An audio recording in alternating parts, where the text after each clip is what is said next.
Dida Academy is a self-directed learning centre for homeschooled students. Teachers at Dida support students through mentorship, project planning, workshops and field trips.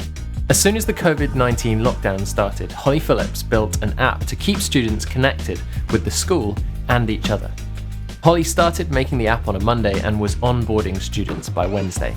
Dida now runs their program entirely using Glide and Zoom.